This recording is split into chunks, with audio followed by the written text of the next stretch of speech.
সবাইকে সালাম দিয়ে আমার বক্তব্য হলো এটা, মাননীয় ট্রাইব্যুনাল যে রায় দিয়েছে সে রায়টাকে মেনে নিয়ে আমার বক্তব্য হলো এই যে এই রায়টা ভিন্নভাবে হইলেও হইতে পারত, হয়নি, যেটা আমার বিপক্ষে গিয়েছে।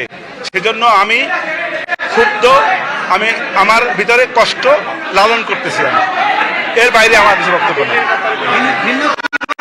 করার সুযোগ নাই। আমি তো কষ্ট পাচ্ছি। কেন কষ্ট পাচ্ছেন? আপনি বলেন কেন কষ্ট পাচ্ছেন? আরে আমার এই জন্যই কষ্ট পাচ্ছি, আমার আসামির সাজা হয়েছে সর্বোচ্চ সাজা। আমাকে কষ্ট দেবে না, আমি কষ্ট পাচ্ছি।